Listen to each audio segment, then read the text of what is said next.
여야가 조국 법무부 장관 후보자 인사청문회를 다음 달 2일과 3일 이틀에 걸쳐 실시하기로 잠정 합의했다가 다시 1시간여 만에 이를 무효화했습니다. 청문회 법정 시한인 이달 30일을 넘겼다는 청와대 측의 반발도 영향을 미쳤습니다.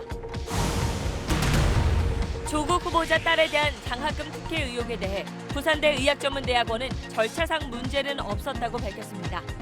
외부 장학금은 받는 사람이 지정이 되어서 학교로 전달되는 장학금이어서 절차상으로는 문제가 없는 것으로 파악하고 있습니다. 다만 성적 미달자도 장학금을 받도록 한 것은 가정 형편이 어려운 학생들을 위해서였다고 설명했습니다. 오는 2021년부터 전세나 월세 등 주택을 임대할 때 의무적으로 실거래가를 신고하도록 하는 방안이 추진됩니다. 임차인 권리가 강화될 것으로 보이는데 세금 부담이 늘어나는 임대인들 반발도 예상됩니다. 노태우 씨의 아들인 노재현 씨가 지난 23일 5.18 민주묘지를 참배한 사실이 뒤늦게 알려졌습니다. 노 씨는 강명록에 희생자분들에게 사죄드린다고 적었습니다. 강원도의 한 초등학교 여학생이 동네 중고등학교 남학생 11명으로부터 수차례 성폭행을 당한 사실이 드러났습니다. 경찰이 가해 학생 4명을 구속하고 7명을 불구속 입건했습니다. 단독 보도합니다.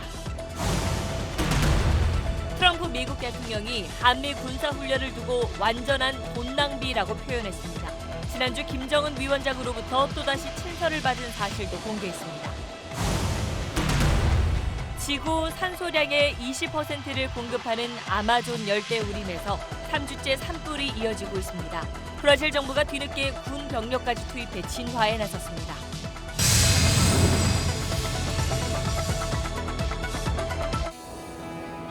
기름 없이 달리는 일상으로 내일을 바꾸는 현대수소 전기차. 여러분 안녕하십니까. 여야 3당이 조국 법무부 장관 후보자 청문회를 다음 주 월요일부터 이틀 동안, 그러니까 9월 2일과 3일에 열기로 오늘 오후에 합의했습니다. 그런데 합의한 지 얼마 안 돼서 민주당 지도부가 국회 청문회 법정 시한이 9월 2일이라면서 3일까지 청문회가 잡힌 걸 문제 삼았습니다. 민주당은 오늘 합의한 대로 그냥 할지 내일 아침에 최종 결정하기로 했습니다. 먼저 이호건 기자입니다. 조국 후보자 청문회를 이달 말 하루만 열자는 민주당. 다뤄야 할 의혹이 많으니 사흘은 열어야 한다는 한국당. 오늘 오전 3당 원내대표 회동에서도 간극을 좁히지 못했습니다. 돌파구는 협상 권한을 위임받은 국회 법사위 여야 간사 회동에서 열렸습니다. 다음 달 2일과 3일 이틀간 청문회를 열기로 전격 합의했습니다. 저희로서는 그 의혹들이 제대로 국민들께 잘 밝혀질 수 있도록 철저히 준비해서 검증해 나가도록 그렇게 하겠습니다. 조 후보자 측도 청문회 일정을 잡아줘 감사하다고 즉각 입장을 내고 청문회에서 제기된 의혹에 대해 소상히 밝히겠다고 했습니다. 그런데 민주당 원내지도부가 제동을 걸고 나서면서 불과 2시간도 채 안 돼 합의 이행이 불투명해졌습니다. 국회가 인사청문을 마쳐야 하는 법정 시한이 9월 2일인데 3일까지 청문회가 잡힌 걸 문제 삼았습니다. 민주당은 내일 아침 원내 지도부 회의에서 최종 결정하겠다고 밝혔습니다. 조금 제가 더 생각해 볼게요. 제가 설정하고 있는 원칙이 있었던 거니까 제가 최대한 유연해질 수 있는 건지 아니면 원칙을 지켜야 되는 건지 좀 고통스럽네요. 한국당은 즉각 반발했습니다. 상임위 의사일정 합의는 간사간 협의 사항이거든요. 왜 이걸 번복할 수 있다고 말씀하셨는지 이해를 할 수가 없네요. 민주당 입장에서 청문회 개최는 얻어낸 합의지만 9월 이틀 청문회는 한국당 요구가 관철된 셈입니다. 내일 합의를 번복할 경우 조국 후보자 청문 정국은 다시 안개 속으로 빠져들게 됩니다. SBS 이호건입니다. 자, 그럼 바로 국회를 연결해서 좀 더 자세한 내용 들어보겠습니다. 자, 박하정 기자, 우선 민주당 원내 지도부가 이 제동을 건 이유가 법정 시한 때문이라는 건데 그 부분을 좀 더 자세히 설명해 주시죠. 네, 인사청문회법 조항 때문인데요. 국회는 인사청문 요청이 오면 20일 안에 청문보고서 채택 같은 청문 절차를 마쳐야 합니다. 그 20일에 해당하는 날짜가 다음 달 2일인데요. 이튿날인 3일까지 청문회 일정이 잡히다 보니 문제가 된 겁니다. 청와대 강기정 정무수석도 유감의 뜻을 밝혔습니다. 3일은 대통령이 청문보고서 송부를 재요청할 때만 법적 효력이 있는 날인데 이 대통령에게 부여된 권한을 국회가 정치적 합의로 가져간 건 유감이라고 밝혔습니다. 그러면 그런 사실을 알고 있으면서도 민주당은 오늘 법사위 간사들끼리 모인 자리에서는 왜 9월 2일과 3일 이틀 동안 청문회를 하기로 합의를 했던 건가요? 네, 여당 간사는 송기현 의원인데요. 이 조 후보자가 국민에게 설명할 기회가 있어야 한다고 봐서 수용했다라고 했습니다. 청문회가 열리는 게 중요하다고 봤단 겁니다. 그런데 여기에 제동을 건 이인영 민주당 원내대표 말은 이렇습니다. 정확한 의미로 이야기하면 조금 달랐어요. 좀 생각 좀 해보고 불일치가 좀 있는 거니까. 네, 여야 협상을 하는 동안 송 의원과 의사소통이 잘 안 됐다는 겁니다. 자, 그럼 일단 결정을 내일 아침까지 보류한 건데 민주당이 내일 아침 어떤 결정을 내릴까요? 네, 이 합의를 깨는 데는 정치적 부담이 있을 텐데요. 민주당은 법정 시한이라는 규정과 명분을 갖고 9월의 이틀, 이 청문회 개최의 득실을 따질 겁니다. 그 결과 합의가 번복될 수도 있지만 조국 후보자 측이 이미 수용 의사를 밝혔기 때문에 합의를 수용할 거라는 전망도 있습니다. 네, 그렇군요. 끝으로 조국 후보자 측이 오늘 정의당 지도부를 찾아가서 의혹에 대한 소명을 했는데 그 내용도 전해주시죠. 네, 정의당 요청을 받은 조국 후보자 청문회 준비단이 국회를 직접 찾아서 2시간 가까이 여러 의혹에 대해 설명을 했습니다. 그래도 남는 의혹에 대해서는 정의당이 추가 설명을 요구했다는데요. 이른바 데스노트에 올릴지는 청문회를 다 보고 결정하겠다고 해서 정의당 입장이 신중해졌다고 할 수 있겠습니다. 지금까지 국회에서 SBS 박하정입니다. 계속해서 후보자 검증 보도 이어가겠습니다. 먼저 조국 후보자의 딸에게 6학기 연속 장학금을 줬던 부산대 의학전문대학원이 오늘 해명에 나섰습니다. 성적이 좋지 않고 또 집이 어렵지도 않은 조 후보자의 딸이 장학금을 받은 건 절차상으로는 문제가 없다고 했습니다. 한승구 기자입니다. 조국 법무부 장관 후보자의 딸 조모 씨가 부산대 의전원에 입학한 건 지난 2015년입니다. 입학하자마자 첫 학기에 유급됐지만 그 다음 학기부터 내리 3년 동안 모두 1,200만 원의 장학금을 받습니다. 지도교수이던 노환중 현 부산의료원장의 개인 장학재단을 통해서입니다. 부산대가 문제없다며 해명에 나섰습니다. 외부 장학금은 받는 사람이 지정이 되어서 학교로 전달되는 장학금이어서 절차상으로는 문제가 없는 것으로 파악하고 있습니다. 2015년 조 씨 입학에 맞춰 성적이 안 좋아도 외부 장학금을 받을 수 있다는 규정이 만들어졌다는 의혹도 부인했습니다. 이 규정은 이미 2013년에 만들어졌고 2013년과 2014년에 성적이 좋지 않은 학생이 장학금을 받았다고 밝혔습니다. 하지만 조 씨에 대한 장학금 지급은 해당 규정이 만들어진 취지에는 맞지 않습니다. 성적 미달 예외 조항은 조국 후보의 딸이라는 특정인을 위해서 만들어진 것이 아니라 어려운 가정 형편이나 아르바이트를 하는 학생들이 학업에 지장을 받지 않도록 하기 위해서 형편이 어려운 학생을 위해 만들어진 조항이 50억 원이 넘는 재산을 가진 조 씨에게 적용된 겁니다. 그러면서 장학금을 준 노 원장의 입장만 소개했습니다. 유급의 위기를 극복하고 장학을 격려하기 위하여 1학년 때부터 지원하고 있다라고 이렇게 적혀 있네요. 부산대 측은 학생들이 요구한다면 입학 과정 등에 대한 조사도 가능하다고 밝혔습니다. SBS 한승구입니다. 조국 후보자의 딸이 서울대 대학원에서 받았던 장학금을 두고도 말이 많습니다. 신청했다는 사람도 또 추천했다는 사람도 없는데 1년 동안 장학금 800만 원을 받은 겁니다. 그 과정을 안상우 기자가 취재해봤습니다. 지난 2014년 조국 법무부 장관 후보자의 딸 조모 씨가 서울대 환경대학원에 입학했습니다. 그리고 1년 동안 고작 3학점만 수강했습니다. 그런데 조 씨에게 한 학기에 401만 원씩 모두 802만 원의 장학금이 지급됐습니다. 성적 우수자도 아니고 가정 형편이 어렵지도 않았는데 어떻게 장학금을 받았을까? 장학재단 측에 따르면 일단 대학이 추천한 학생에게 지급됩니다. 당대 장학과로 추천을 해서 여기서 추천받아서 지급하고 있습니다. 하지만 진상조사에 나선 서울대 환경대학원은 누구도 추천한 적이 없다고 밝혔습니다. 조 씨의 전공 담당 교수들과 당시 학과장 모두 장학금 수혜 대상자로 조 씨를 추천한 적이 없는데도 장학금이 지급됐다는 겁니다. 그렇다면 5천만 원 넘게 장학재단에 기부한 사람이 조 씨의 장학생 선발에 참여했을 가능성이 남습니다. 하지만 장학재단 측은 이마저도 알 수 없다고 밝혔습니다. 담당자도 없고 직원도 없고 해서 잘 모르는. 기록이라는 건 남아 있잖아요. 기록이 이제 5년 정도 지나가지고 보존기간이 좀 찾아봤는데 없더라고요. 남들은 한 번도 받기 어려운 장학금을 2차례나 받았지만 사실 확인에 나선 대학이나 재단 모두 지급 경위를 설명하지 못해 유령 장학금이란 비판이 나오고 있습니다. SBS 안상우입니다.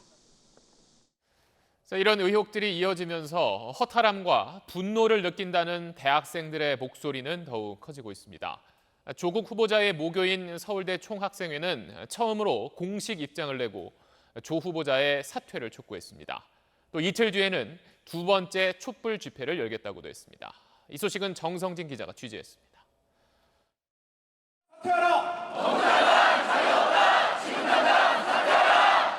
지난 23일 자신의 딸이 졸업한 고려대는 물론 모교인 서울대에서까지 일부 학생과 동문 주도로 사퇴를 촉구하는 촛불 집회가 이어지자 조국 후보자는 청년들 마음에 상처를 줘 송구하다고 머리를 숙였습니다. 하지만 이번엔 서울대 총학생회까지 나서 조 후보자의 사퇴를 촉구했습니다. 총학생회는 조 후보자의 딸과 관련해 제기된 여러 의혹을 놓고 청년 대학생들의 분노가 커지고 있다고 강조했습니다. 특히 이런 목소리가 학생들의 보수와 우경화 때문이 아니라 허탈감과 분노에서 비롯된 것이라며 정치적 해석에 선을 그었습니다. 총학생회는 조 후보자가 제기된 의혹들에 대해 후한무치한 태도로 일관하고 있다며 모레 2차 촛불 집회도 직접 주관하겠다고 밝혔습니다. 학생들이 분노하는 거는 저희 세대가 공유하고 있는 공정성이라는 가치가 사실 훼손됐다. 집회를 하자라는 것 자체는 만장일치로 의결이 됐기 때문에. 조 후보자의 딸의 의전원 장학금 특혜 의혹을 두고 부산대 일부 학생들은 이틀 뒤 촛불 집회를 예고했고 부산대 총학생회는 대응 방안을 두고 학생들의 의견을 묻는 총투표를 실시하기로 했습니다. SBS 정성진입니다. 네, 어느 집안에서 태어났는가가 삶을 결정해버리는 사회. 끔찍하지 않습니까? 지난 2010년 조국 후보자가 자신이 썼던 책에서 했던 말입니다. 조 후보자는 그동안 책과 또 SNS를 통해서 이런 공정함을 주제로 젊은 층과 소통하고 또 공감해왔습니다. 하지만 최근 불거진 의혹과 또 그 해명들은 지금까지 조국 후보자가 말해왔던 신념과 모순된다는 지적이 많습니다. 그래서 방금 보신 대학생들처럼 젊은 층의 반발이 더 거세다는 분석입니다. 이 내용은 정경윤 기자가 전하겠습니다. 조국 후보자가 2012년 자신의 SNS에 쓴 이 글들은 1000회 가까이 공유될 정도로 공감을 받았습니다. 모두가 용이 될 순 없고 그럴 필요도 없다. 오히려 예쁘고 따뜻한 개천을 만들자는 내용입니다. 하지만 조국 후보자의 딸 조모 씨의 입시 과정에서 드러난 논란은 공정한 사회를 만들자는 말을 무색해 했습니다. 단국대 논문 일저자 등재, 공주대 포스터 발표자 논란 등 조 씨 스스로가 아닌 부모 인맥을 통한 경력이라는 비판이 나오자 그는 공정함에 대해선 답하지 않고 불법이 아니지 않느냐고 대응했습니다. 특혜라는 부분은 인정하십니까? 법적으로 어떤 하자가 없다는 점은 이미 보도자를 통해서 밝힌 바 있고요. 청년들은 촛불을 들었습니다. 그토록 정의와 공정을 부르짖던 공직자가 자식 교육 앞에서는 결국 이 정도밖에 안 되는가? 공직 후보자 자리에서 책임 있는 모습으로 내려오시길 바랍니다. 조국 후보자는 장학금 지급 기준을 경제 상황에 맞춰야 한다는 글을 올린 적도 있습니다.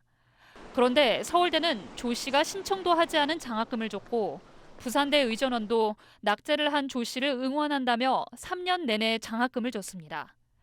장학금 지급에 관여하지 않았다는 조국 후보자나 절차상 문제없다는 해명을 내놓은 학교의 모습에서 우리 사회 기득권층의 실태와 구조적 불평등은 또 한 번 드러났습니다. 본인이 비판했던 기성세대와 똑같은 수 있을까라는 실망감과 배신감이 컸습니다. 이런 모습을 보려고 그 추운 겨울 몇 달 동안 촛불 집회에 참석했냐라는 참담함에 눈물도 흘렸습니다. 중앙일보 여론조사에선 조 후보자의 법무부 장관 임명에 반대 의견이 전체 60.2%였는데 특히 20대에서는 68.6%가 반대 의사를 밝혀 전 연령대 가운데 반대 비율이 가장 높았습니다. SBS 정경윤입니다. 이런 상황에서 조국 후보자는 오늘 자신이 장관이 되면 펼치고 싶다는 정책을 또 내놨습니다. 검찰 개혁을 강조하면서 법무부 장관직에 대한 의지를 다시 한번 분명히 했습니다. 박원경 기자입니다. 딸의 논문 제일저자 등재 의혹 등 각종 의혹에 휩싸인 조국 법무부 장관 후보자는 오늘도 고개를 숙였습니다. 저로 인하여 많은 국민들이 실망감과 허탈감을 느끼게 되신 점 다시 한번 송구합니다. 그러면서도 딸의 부정 입학 의혹 등에 문제가 없다는 해명성 기사 등을 자신의 SNS에 연일 올리는 데 대해선 최소한의 사실관계를 밝히는 차원이라고 말했습니다. 일각의 자진 사퇴 요구와 법무부 장관으로서의 자질론에 대해선 자신이 검찰개혁의 적임자라며 반박했습니다. 검찰개혁이나 법무행정의 개혁은 우리 국민 전체의 연망이라고 생각합니다. 그 점에 지금 저에 대한 따가운 질책 받아 안으면서 이 문제에 대해서 계속 제가 고민하고 추진하도록 노력하겠습니다. 그러면서 조 후보자는 검찰개혁이 담긴 2차 정책 구상안을 내놨습니다. 검경 수사권 조정안 법제와 공수처 설치를 위한 노력과 함께 재산에 따라 벌금이 차등부가 되는 재산비례 벌금제와 범죄 수익 환수 강화 등이 포함됐습니다. 하지만 개혁안 상당수가 기존에 이미 논의됐거나 추진하고 있는 내용들이라 여론 전환용 아니냐는 비판도 나옵니다. 조 후보자와 가족을 둘러싼 고소고발은 지금까지 검찰에 11건 접수됐습니다. 대부분 서울중앙지검 형사 1부에 배당됐는데 검찰은 청문회 뒤 여론 추이를 보면서 수사 착수 시기를 결정할 걸로 보입니다. SBS 박원경입니다. 다음 소식입니다. 일본 식민지배의 합법성을 강조해 논란이 된 책 반일 종족주의의 공동저자인 이우연 박사가 지난달 유엔 인권이사회에 가서 조선인 강제 동원은 없었다는 발언을 했습니다. 논란이 커지고 있습니다. 원종진 기자의 보도입니다. 지난달 2일 스위스 제네바에서 열린 유엔 인권이사회 정기회의입니다. 일본 우익 인사들이 소속된 비영리 단체 ICSA 회원 자격으로 이우연 박사가 일본의 조선인 노동자 강제 연행은 없었다는 취지의 연설을 합니다. The Korean judicial ruling and governmental attitude derive from erroneous belief that Korean laborers were forcibly abducted and made to work like slaves. 이 씨는 최근 논란이 된 책 반일 종족주의의 공동 저자로 일제의 조선인 노동자 징용은 임금을 주고 모집해가는 방식으로 이뤄졌다는 주장을 해왔습니다. 그런데 이런 주장을 국내가 아닌 유엔 회의에서도 개진한 겁니다.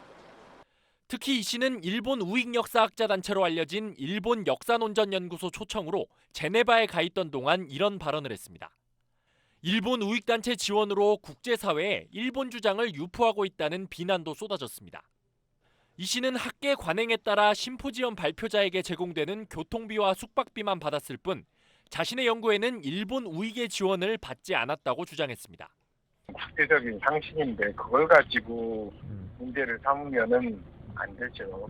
순서가 거꾸로거든요. 그러니까 제가 어떤 이야기를 논문에서 했는지 알았기 때문에 그 사람들이 추측을 한 거고. 하지만 일본 보수 언론들이 이 씨의 주장과 활동을 일본 측 주장을 홍보하는 데 활용하고 있어 논란은 더 커지고 있습니다. SBS 원종진입니다.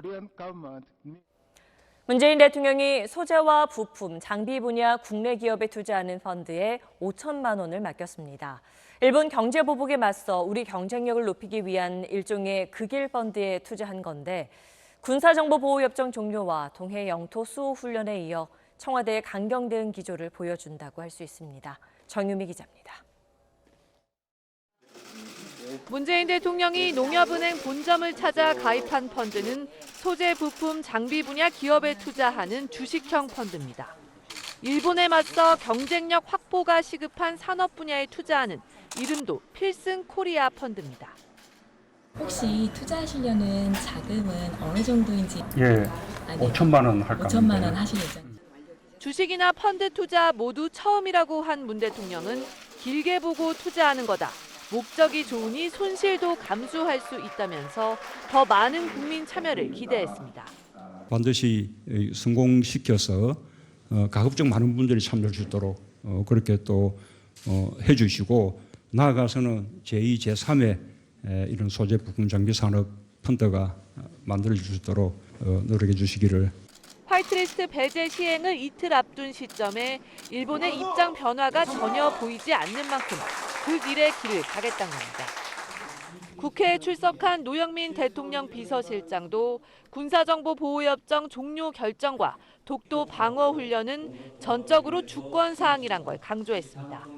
일본의 이율 배반적인 태도와 부당한 처사에 아무 일 없다는 듯이 지소미아를 연장하는 것은 자주국가로서 당당하지 못한 태도일 것이라고. 다만 이낙연 총리는 일본의 부당한 조치가 원상 회복되면 협정 종료를 재검토하는 게 바람직하다고 말했습니다. 협정이 실제 종료되는 11월까지 한일 관계가 정상화하길 기대하는 발언이라고 총리실 관계자는 설명했습니다. SBS 정유미입니다. 앞으로 전월세 거래도 주택 매매처럼 30일 안에 실거래가 신고를 의무화하는 방안이 추진됩니다. 세입자는 실거래 신고만으로 보증금을 보호받을 수 있게 되고 임대인들에 대한 본격적인 과세도 가능해질 것으로 보입니다. 손형한 기자입니다. 전월세를 사는 경우 보증금을 떼이지 않으려면 확정일자를 받아야 합니다. 임차인들 가운데는 복잡한 절차에 신고하지 않는 경우가 있고 요즘에 지금 확정일자를 받으시고 하시는 건지 저는 오래돼가지고 그걸 안 해봐서. 집주인들이 세금을 회피할 목적으로 신고를 막기도 합니다. 사정이 이렇다 보니 전월세 현황이 파악된 주택은 전체 임대주택의 22%에 불과합니다. 전월세 거래도 주택을 매매할 때처럼 실거래가 신고를 의무화하는 법안이 의원 입법 형태로 발의됐습니다. 김현미 국토부 장관이 전월세 신고제 도입 의사를 수차례 밝히는 등 정부도 꾸준히 공감대를 형성해온 내용입니다. 임대차 계약 신고가 의무화되면 확정일자가 자동으로 부여돼 임차인은 보증금을 보호받을 수 있습니다. 임대사업자들의 소득도 노출돼 본격적인 과세가 가능해집니다. 다만 임대인이 늘어난 세부담을 임차인에게 떠넘길 가능성도 제기됩니다. 주인들한테 부담이 가면 그 부담이 세입자한테 돌아올 수밖에요. 월세를 또 올려야 되잖아요. 관련법이 올해 안에 국회를 통과하면 전월세 신고제는 오는 2021년부터 시행될 것으로 전망됩니다. SBS 손형환입니다. 네, 부동산 소식 하나 더 전해드립니다. 수요보다 주택을 더 많이 짓는 상황이 이어지면서 악성 미분양이 늘어날 거란 진단이 나왔습니다. 올 연말쯤 수도권을 중심으로 세입자 찾기 어려운 역전세난이 나타날 수 있다는 분석입니다. 장훈경 기자의 보도입니다. 2기 신도시 검단이 포함된 인천 서구는 지난 6월 기준 미분양 주택이 2,600가구가 넘습니다. 6개월 새 8배나 급증했습니다. 정부가 3기 신도시 등 추가 공급 정책을 내놓자 공급 과잉을 우려해 새 아파트 구입을 꺼리는 겁니다. 반 미분양인데 지금 굳이 분양받을 필요 있나? 손님들도 그렇게 말씀하세요. 한국개발연구원 KDI는 이런 미분양이 올해 5월 18,000호에서 내년엔 3만 호로 늘어날 걸로 봤습니다. 2015년부터 3년간 주택 인허가 물량이 실제 수요보다 매년 30만 호 정도 많았는데 3년의 시차를 두고 미분양 증가로 나타난다는 겁니다. 올해 연말쯤 지방과 수도권을 중심으로 역전세난도 경고했습니다. 전세 보증금이 떨어져 세입자를 구하지 못해 전세금 반환이 어려워질 거란 겁니다. KDI는 이런 부작용이 단기간 공급 확대 중심의 주택 정책 때문인 걸로 봤습니다. 주택 보급률도 이미 100%가 넘었고 아파트만 해도 5천에서 6천 호가 있습니다. 언제까지 주기적인 주택 공급 급증을 그대로 내버려둘 수 있는? 개발을 통해 새 집을 대거 늘리기보단 집의 내구 연한을 연장하는 방식으로 중장기 수급을 조절하고 임대주택을 늘려 매매 수요를 줄일 것을 제안했습니다.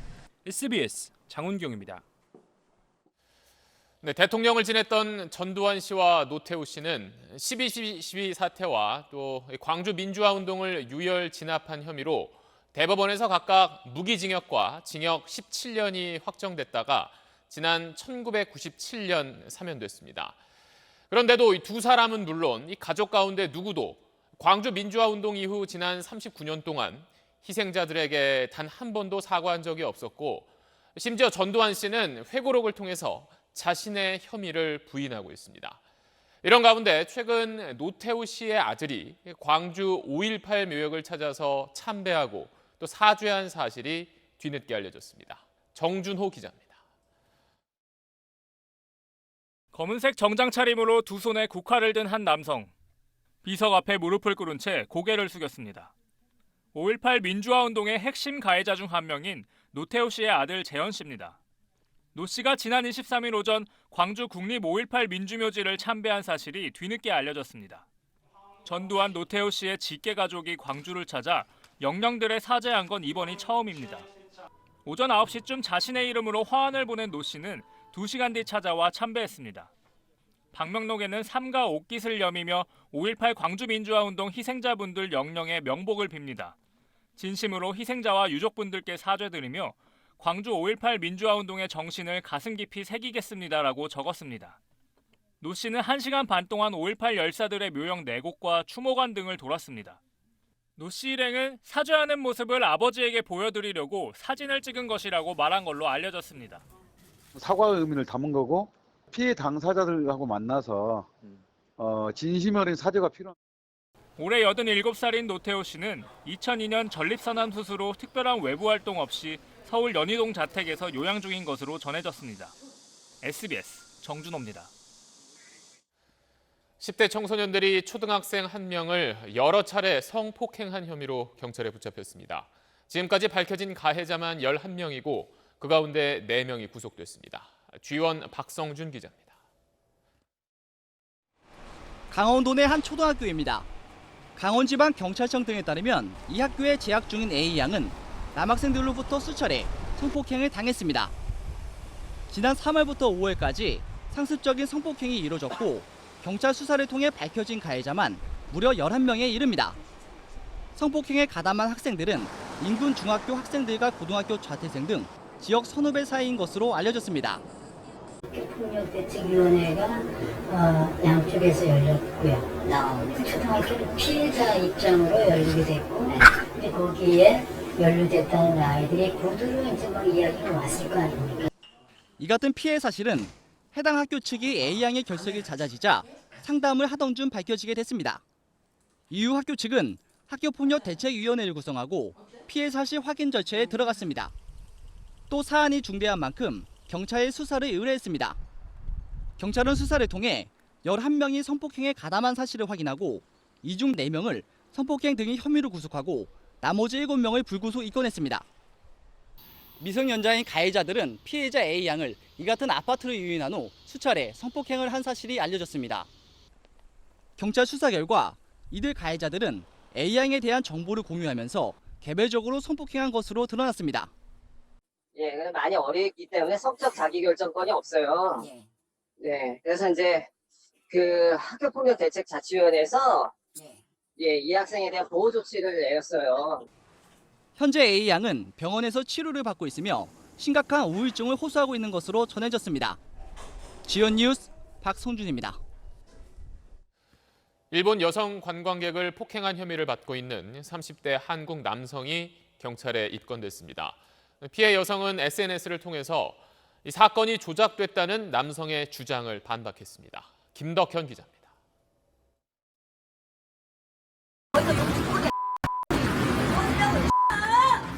여성 무리를 뒤따르는 한 남성이 거친 욕설을 쏟아냅니다. 횡단보도를 건너 200m가량을 뒤쫓더니 갑자기 한 여성의 머리채를 잡아 넘어뜨립니다. 경찰은 영상 속 30대 한국인 남성을 조사 하루 만인 어제 폭행 혐의로 입건했습니다. 이 남성은 그제 경찰 조사를 받고 나오면서 영상이 조작됐고 자신은 폭행한 적이 없다고 주장했습니다. 피해자분들한테 하실 말씀 없으세요? 그 좀 조작된 거고요. 네. 저 폭행 한 적 없어요. 경찰은 하지만 근처 CCTV 등을 통해 확인한 결과 영상 조작은 없었다고 밝혔습니다. 어제 2차 경찰 조사를 받은 일본인 여성은 가해 남성의 주장을 조목조목 반박한 걸로 알려졌습니다.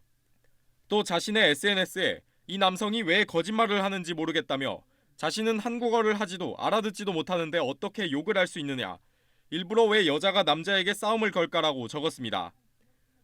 일본인 여성은 조사 도중 어지러움을 호소해 근처 병원에서 치료를 받은 것으로 알려졌습니다. 경찰은 가해 남성에 대해 폭행죄와 함께 모욕죄도 적용해 2차 소환 조사할 계획입니다. SBS 김덕현입니다.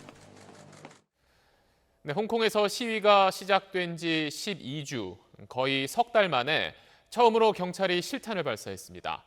하늘을 향해 쐈다고는 해도 경찰의 대응이나 시위대 움직임 모두 갈수록 더 격렬해지는 분위기입니다. 베이징 정성엽 특파원입니다. 시위대와 경찰이 충돌한 홍콩 취안 지역. 강목을 휘두르는 시위대에 뒤로 밀려나던 경찰이 공중에 실탄을 쏩니다. 시위대가 주춤하는 사이 6명의 경찰이 권총을 꺼내들고 시위대를 겨냥합니다. 한 시민이 경찰 앞을 가로막고 호소하지만 경찰에게 발길질을 당합니다. 시위 12주 만에 실탄이 처음 발사됐습니다. 홍콩 정부는 여기서만 5명의 경찰관이 다쳤다며 정당한 행동임을 강조했습니다. 我哋嘅同事因為生命受到威脅，喺別無選擇嘅情況底下，同埋多次警告無效之後， 홍콩 경찰의 신형 물대포차도 시위 현장에 등장했습니다. 시위대는 벽돌과 화염병으로 맞서 잠시 소강 상태로 보이던 시위는 다시 격렬해지는 분위기입니다. 시위 현장에서 다친 38명 중에 1명이 심각한 상태고 12살 소년을 포함해 36명이 체포됐습니다. 관영 매체와 학자들은 중앙정부 개입은 권한이자 책임이라며 무력 진압 위협 수위를 높였습니다. 공산당 기관지 인민일보는 미국의 비정부 기구가 시위 세력에 자금을 지원하고 있다고 주장했습니다. 시위대는 이번 주말에 대규모 시위를 예고한 상태고 다음 주엔 홍콩의 중고 대학생들이 수업 거부로 동참할 예정입니다. 시위 방식과 경찰의 방어 수단이 모두 초기보다 과열되는 양상입니다. 이런 상황에서 시위가 장기화되고 있어 시진핑 지도부의 고심이 깊어지고 있습니다. 베이징에서 SBS 정성엽입니다. 대구의 한 지역 신협 이사장이 지인과 친인척 명의로 수억 원대 온누리 상품권을 불법 발급받아서 고발됐다는 소식 저희가 전해드렸었는데 경찰이 범죄 혐의가 없다고 결론 내렸습니다. 그런데 경찰이 그렇게 판단한 근거를 살펴봤더니 미심쩍은 부분이 많았습니다. 강민우 기자가 취재했습니다. 금융감독원은 지난해 말 정기검사에서 대구의 한 지역 신협 이사장이 온누리 상품권을 불법 발급한 정황을 포착했습니다. 34명의 이름을 도용해 2년여 동안 3억 원 넘는 상품권을 발급받았다고 봤습니다. 전통시장 활성화를 위해 액면가보다 최고 10% 싸게 팔고 그 차액을 세금으로 메워주는 온누리 상품권을 이른바 상품권 깡에 악용했다는 겁니다. 상품권 관리 주체인 소상공인시장진흥공단은 이를 통보받고 경찰에 수사를 의뢰했습니다. 하지만 경찰은 혐의가 없다며 사건을 불기소 의견으로 검찰에 넘겼고 그대로 결정됐습니다. 경찰의 무혐의 판단 근거는 34명 사용자에게서 받았다는 확인서였습니다. 이사장이 이들의 명의를 도용한 게 아니라 대리 발급을 부탁받아 도와준 것으로 대리 발급 자체는 규정 위반이 맞지만 형법상 처벌 조항은 없다는 겁니다. SBS가 입수한 34명의 명단입니다. 사돈과 올케, 조카 등 친인척과 친구 아들 같은 이사장의 지인들이 적혀 있습니다. 명의를 빌렸다가 문제가 생기자 무마했을 거란 의혹을 지울 수 없는 상황. 금감원도 상품권이 이들이 아니라 근처 시장 자영업자에게 흘러갔다고 봤지만 경찰은 상품권의 흐름을 파악하기 위한 계좌 추적도 하지 않은 것으로 알려졌습니다. 돈의 흐름에서 의심이 되는 정황이 발견이 되면 계좌 추적을 하는 것은 수사의 기본입니다. 그것을 하지 않고 실체를 파악하는 건 불가능하죠. 특히 해당 신협 이사장은 사건을 무혐의 결론 낸 대구 북부경찰서 범죄예방협의회 위원을 지냈던 걸로 확인돼 유착 의혹까지 제기되고 있습니다. 소상공인시장진흥공단 측은 즉각 항고하겠다고 밝혔습니다. 저희 쪽에서는 좀 이런 것들에 대해서 좀 엄중하게 처벌이 됐으면 하는 바람이 있는데 강하게 좀 단속이 돼가지고 부정한 사례가 없어졌으면. 다가오는 추석을 앞두고 온누리 상품권 추가 할인 판매도 예정되어 있는 상황이어서 보다 철저한 사후 관리가 절실합니다. SBS 강민우입니다. 트럼프 미국 대통령이 한미 군사훈련에 대한 부정적인 시각을 드러내면서 또다시 돈 문제를 꺼냈습니다. 미국 국무부도 한일 군사정보보호협정이 종료되면서 미군이 위험해졌다고 했는데 미국에서 이런 말이 나오는 배경을 워싱턴 김수영 특파원이 분석해봤습니다. 주요 7개국 정상회의에 참석하기 위해 프랑스를 방문한 트럼프 대통령이 북한의 단거리 미사일 발사는 약속 위반이 아니라고 두둔했습니다. 그러면서 한미 군사훈련도 언급했습니다. 왜 하는지 모르겠다는 겁니다. He was upset that South Korea was doing the war games, as you call them. I don't think they were necessary either. 또다시 돈 문제를 거론했습니다. I think it's a total waste of money, and they did a modified version of them. 지난 7일에는 한미 훈련에 돈 내는 걸 좋아하지 않는다며 협상을 시작하지도 않은 방위비 분담금을 한국이 더 많이 내기로 합의했다고 말하기도 했습니다. 한일 군사정보 보호협정 종료에 대한 미국 정부의 반응도 심상치 않습니다. 오테이거스 국무부 대변인은 한국의 한일 군사정보 보호협정 종료 결정에 깊이 실망하고 우려하고 있다면서 협정 종료가 미군 병력을 더 위험하게 할 수 있다고 주장했습니다. 안보를 돈 문제로 환산하는 트럼프 행정부가 한국에 주둔하는 미군의 위험이 증가했으니 방위비를 더 내라고 요구할 가능성을 배제할 수 없는 겁니다. 워싱턴에서 SBS 김수영입니다. 지구 산소의 5분의 1을 공급한다는 아마존 열대 우림에서 3주째 산불이 계속되고 있습니다. 브라질 당국이 이제서야 대규모 군 병력을 투입해 진화하고 있는데 개발을 앞세우는 정부가 늑장 대처를 했다는 비판이 쏟아지고 있습니다. 유영수 기자의 보도입니다. 거대한 아마존 밀림이 붉은 불길에 타들어갑니다. 긴 띠를 이루는 불길은 한참을 가도 끝이 보이지 않습니다. 치솟는 불길과 연기 속에 광대한 녹색의 밀림이 검게 변하고 있습니다. Aí eu corri, peguei, arrumei, eu fui, mas quando eu vi, era de lá para cá. Aí eu tinha que proteger aqui para arrumar meus tambores que eu tenho. 3주째 꿈쩍 않던 브라질 당국도 결국 군병력 4만 4천여 명을 투입하기로 했습니다. 피해를 본 7개 주의 지원 요청에다 산불이 볼리비아와 아르헨티나 등 주변국으로까지 번졌기 때문입니다. 환경단체에서는 개발론자인 브라질 보우소나루 대통령이 그동안 별다른 대응 조치를 하지 않아 산불 확산을 방조했다고 비난하고 있습니다. Millón de hectáreas que están quemadas. ¿Qué es lo que ocasiona eso en el mundo? Lo poco que se ha hecho. 국제사회의 우려도 커져 아마존 화재는 G7 정상회의에서도 주요 현안이 됐습니다. 의장국인 프랑스 마크롱 대통령은 기술과 재정 지원을 합의했다고 밝혔고 트럼프 대통령도 돕겠다는 의사를 표시했습니다. 현재 아마존 밀림이 지구에 공급하는 산소의 양은 전체의 20%로 추정됩니다. 전문가들은 생태계 훼손이 지속될 경우 열대 우림이 초원지대로 변할 수 있다고 경고하고 있습니다. SBS 유영수입니다. 길가 투명 방음벽이나 고층 건물 유리창에 부딪혀 죽는 새가 우리나라에서 하루 2만 마리 정도에 달한다고 합니다. 이런 새 충돌을 막기 위해서 시민들이 다양한 아이디어를 내놓고 있습니다. 이용식 기자가 취재했습니다. 충북 청주의 한 건물입니다. 유리창에 사각형 무늬가 빼곡하게 붙어 있습니다. 아크릴 물감으로 작은 점을 찍어둔 곳도 있습니다. 새들이 자주 유리창에 부딪혀 죽자 내놓은 방지 대책입니다. 새들이 와서 종종 부딪히곤 했는데 붙이고 나서는 확실히 단 한 번도 부딪히지 않는 걸 저희가 확인했어요.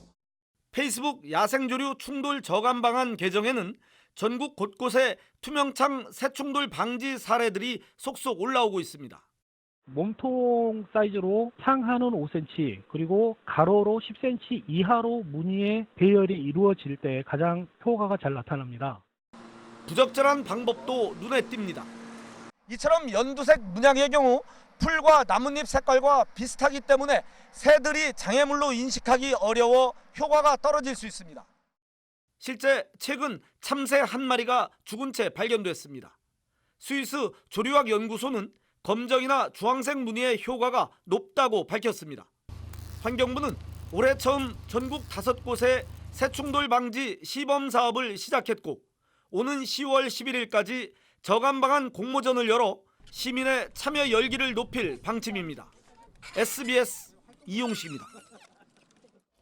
한 지자체가 도로 칡렁쿨을 제거하겠다며 제초제를 뿌렸는데 엉뚱하게 300그루 넘는 가로수가 고사 위기에 놓였습니다. 전문 인력도 없이 방제에 나섰던 겁니다. KBC 정의진 기자입니다. 푸른 잎은 온데간데 없고 마른 잎만 위태롭게 매달려 있습니다. 군데군데 앙상한 가지만 남은 나무도 눈에 띕니다. 국성군이 칡렁쿨을 없앤다며 지난 5월 말부터 7월 초에 뿌린 제초제 때문입니다. 보시는 것처럼 이렇게 제초제 피해를 입은 잎들이 말라서 땅으로 떨어지면서 무더기로 쌓여 있습니다.